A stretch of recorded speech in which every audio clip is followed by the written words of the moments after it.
Next choice 2, 3, 4 remaining 3 choices ಇದೆ ನಮ್ಮಲ್ಲಿ. ಈಗ ಒಂದು ಚಾಯ್ಸ್ ಅವರಂತೂ ನನಗೆ ಸಿಕ್ಕಿರೋದು ಸೀಟು ತೃಪ್ತಿ ಇದೆ, ಕಾಲೇಜಿಗೆ ಹೋಗಿ ಅಡ್ಮಿಷನ್ ಆಗಿದ್ದೀರಾ. ಚಾಯ್ಸ್ 2 ಅಂದರೆ ಏನು? ಈ ಉದಾಹರಣೆ ನಾನು ಹೇಳ್ತೀನಿ, 100 ಆಪ್ಷನ್ ಹಾಕಿದರೆ ನಿಮಗೆ 50ನೇ ಆಪ್ಷನ್ 50 ಪ್ರಿಯಾರಿಟಿ ಸೆಟ್ ಮಾಡಿದ್ರೆ ನಿಮಗೊಂದು ಸೀಟ್ ಸಿಕ್ಕಿದೆ.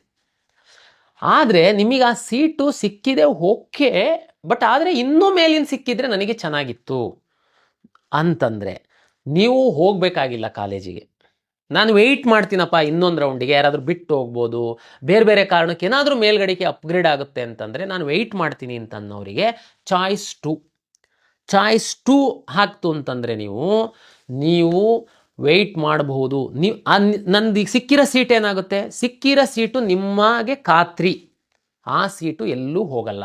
ಅದು ನೀವು ಹೋಲ್ಡ್ ಮಾಡಿ ಮೇಲಿನ ಆಪ್ಷನ್ಗಳು, ಮೇಲಿನ ಪ್ರಿಯಾರಿಟಿ ಏನು ಹಾಕಿದ್ದೀರಾ ನೀವು, ಅವೇನಾದರೂ ಸಿಗ್ತವ ಅಂತ ವೆಯ್ಟ್ ಮಾಡುವಂಥದ್ದಕ್ಕೆ ಚಾಯ್ಸ್ 2.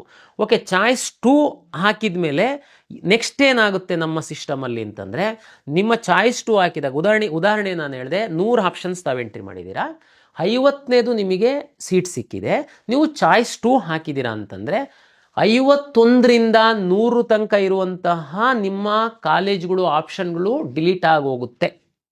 ನಿಮ್ಮ 50ರದ್ದು ನಿಮಗೆ ಖಾತ್ರಿ ಆಗಿರೋ ಸೀಟು, 50ಕ್ಕಿಂತ ಮೇಲ್ಗಡೆ ಏನು ನೀವು ಎಂಟ್ರಿ ಮಾಡಿರ್ತಿರಲ್ಲ ಅದೆಲ್ಲದೂ ನಿಮ್ಮ ಒಂದು ಖಾತೆ ಒಳಗಡೆನೇ ಇರುತ್ತೆ, ನಿಮ್ಮ ಅಕೌಂಟ್ ಒಳಗಡೆನೇ ಇರುತ್ತೆ. ನೀವು ನಂತರ ನಾವು ಅವಕಾಶ ಕೊಟ್ಟಂಥ ಸಂದರ್ಭದಲ್ಲಿ ಈ ಅಡ್ಮಿಷನ್ ಮುಗಿದ ಮೇಲೆ ನೀವು ಬೇಕಿದ್ರೆ ಅದನ್ನು ರೀಅರೇಂಜು ಡಿಲೀಟು ಎಲ್ಲ ಈ 50ರಲ್ಲಿ ಮಾತ್ರ, ನಿಮ್ಮ ಕೆಳಗಡೆವೆಲ್ಲ ಹೋಗ್ಬಿಟ್ಟಿರ್ತವೆ, ಮತ್ತು ಹೊರಗಿಂದನೂ ಸಹ ತಗೊಂಡು ಬಂದು ನೀವು ಹಾಕುವಂಥದ್ದಕ್ಕಾಗಲ್ಲ. ಇದು ಚಾಯ್ಸ್ 2 ಕೊಡುವಂಥವರಿಗೆ.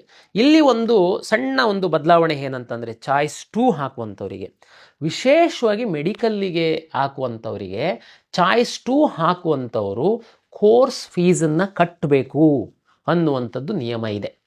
ಕಾರಣ ಏನು ಅಂತಂದರೆ, ತಮಗೆಲ್ಲ ಗೊತ್ತಿರುವಂತೆ ತುಂಬ ಮಹತ್ವದ್ದು, ಸುಮ್ಮನೆ ಹೋಲ್ಡ್ ಮಾಡೋದು ಅಷ್ಟು ಸೀರಿಯಸ್ ಇಲ್ಲ ಅಂದರೂ ಇರಲಿ ಹಂಗಿಲ್ಲ, ಯಾಕೆಂದರೆ ಅದು ಬೇರೆಯವರಿಗೆ ಸಹ ಆ ಸೀಟು ಭಾಳ ಮಹತ್ವದ್ದಾಗಿರುತ್ತೆ.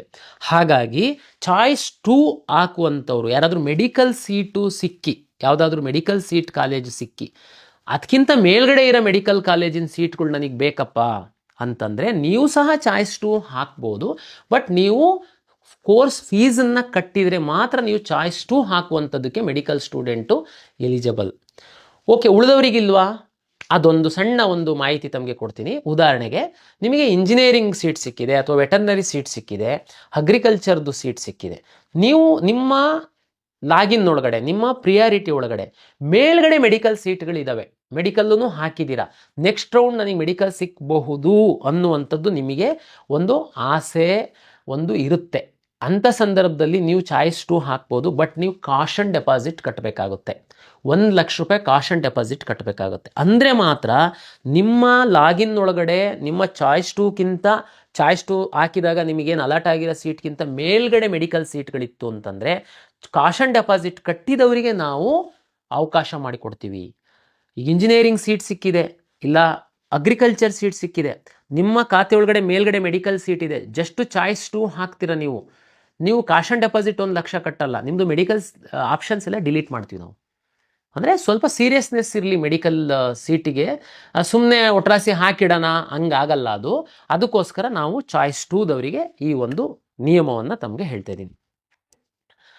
ಚಾಯ್ಸ್ 2 ನಿಮಗೆ ಅರ್ಥ ಆಗಿದೆ ಅಂತ ಭಾವಿಸ್ತೀನಿ. Next choice